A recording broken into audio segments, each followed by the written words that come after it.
حمدا وصلاة وبعد فأعوذ بالله من الشيطان الرجيم بسم الله الرحمن الرحيم كنتم خير أمة أخرجت للناس تأمرون بالمعروف وتنهون عن المنكر وتؤمنون بالله فقال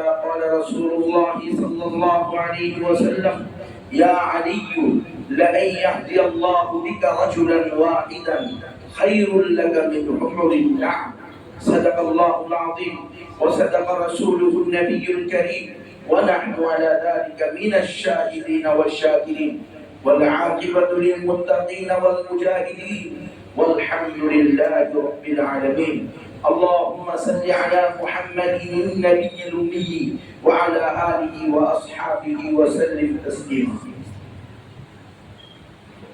الحمد لله মুআজ্জাজ উলামায়ে কেরাম সম্মানিত মুসল্লিয়ানে ইকরাম পর্দার আড়ালের মা ও বোনেরা আল্লাহ রব্বুল ইজ্জতের দরবারে লাখো শুকরিয়া যে আল্লাহ তাআলা দয়া করে মায়া করে ইহসান করে আমাদেরকে ইশার নামাজ জামাতের সহিত আদায় করার পরে আল্লাহ তাআলার আরো একটা হুকুম ওয়াযাক্কির ফাইন্নাল যিকরা তানফাউল মুমিনিন হে নবী আপনি মুমিনদের সাথে ঈমানদারদের সাথে আমার বান্দাদের সাথে আপনার উম্মতের সাথে দ্বীনি বিষয়ে ইমানি বিষয়ে আলোচনা করেন মুযাকারা করেন কারণ দ্বীনি আলোচনার মাধ্যমে ইমানের পাওয়ার বাড়ে মুমিনের উপকার হয় ইমানের কোয়ালিটি বাড়ে কোয়ান্টিটি বাড়ে না সংখ্যায় বাড়ে না কিন্তু ইমানের কোয়ালিটি অনেক হাই হয় হকপন্থী উলামায়ে কেরামের সুহবতে বসলে আল্লাহ ওয়ালাদের সুহবতে বসলে যখন দিলের ভিতরে অনুশোচনা আসে হায় আমি যদি এক ওয়াক্ত নামাজ কাজা না করতাম হায় আমার দলে যদি যতগুলো সন্তান আল্লাহ দান করেছে প্রত্যেকে হাফেজ হইতো আলেম হইতো মুফতি হইতো মুহাদ্দিস হইতো মুবাল্লিগ হইতো মুজাহিদ ফি সাবিলিল্লাহ হইতো আল্লাহর রাস্তায় শহীদ হইতো আমি যদি 10 জন শহীদের বাপ হইতে পারতাম 10 জন শহীদের মা হইতে পারতাম আসে না হয় না আমাদের মনের ভিতরে আসে আমি যদি 10 জন ফুটবল খেলোয়াড় মেয়ের মা হইতে পারতাম নাকি আমার মেয়েটা যদি গায়িকা হইতে পারতো নায়িকা হইতে পারতো নাকি আর এটা মুমিনের পরিচয় না এটা মুমিনের সিফত মুমিন ঈমানি বিষয়ে কি করবে মুসাফাহাত করবে চেষ্টা করবে ঈমানের দিক দিয়ে হাই থেকে হাই হইতে যত বেশি ঈমানের দিক দিয়ে এগিয়ে যাওয়া যায় এটা হওয়ার জন্য উলামায়ে কেরাম নবীর ওয়ারিস আল্লাহ ওয়ালা দিনদার মুত্তাকি ফরজগারদের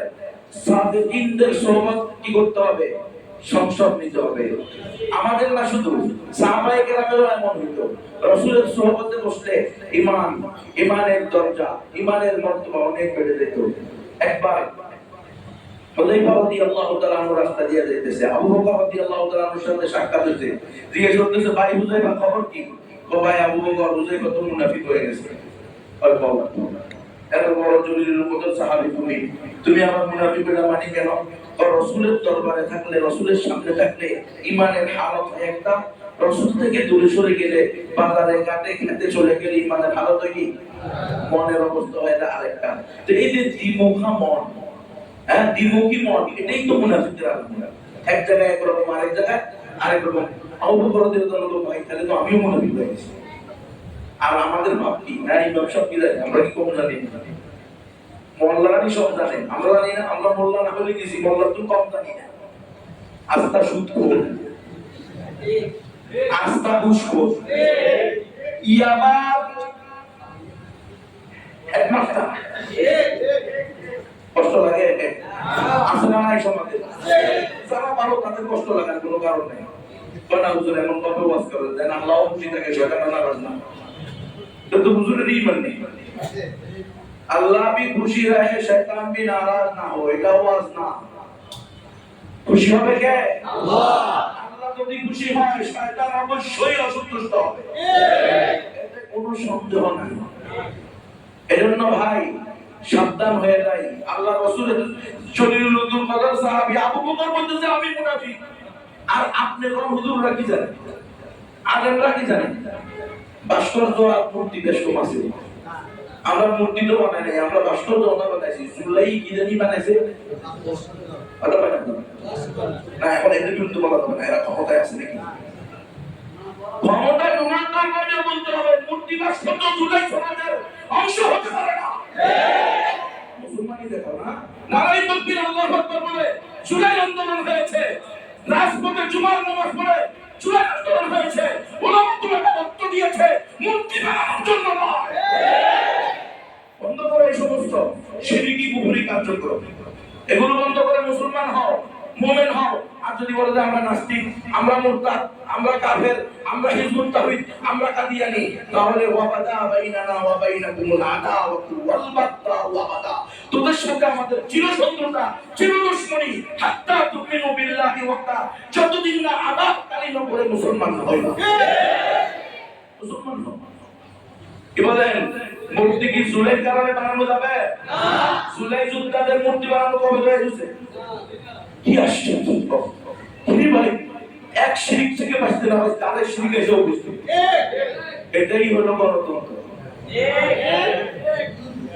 এটাই হলো গণতন্ত্র। যেই দলই আসেন, নইলে আমেরিকার দালাল, নইলে ইন্ডিয়ার দালাল। আমরা দালালি বাদ দিয়া রব্বুল আলামিনের গোলাম হইতে চাই। গোলাম হলো কার? আল্লাহ। আল্লাহর গোলাম যে সে কি মূর্তির পক্ষে থাকতে পারে না, ভাস্কর্যের পক্ষে থাকতে পারে না। খবরদার, কে কি দল করেন আপনাদের ব্যাপার। আমি গণতন্ত্র করিও না, গণতন্ত্র করাকে জায়েজ মনে করি। আমার আকীদা স্পষ্ট, আপনার আকীদা কি সেটা আপনি স্পষ্ট করেন। কিন্তু মূর্তির পক্ষে যাবেন, ভাস্কর্যের পক্ষে যাবেন, আর মসজিদের সভাপতি, মাদ্রাসার সেক্রেটারি জাহান্নামে আছে।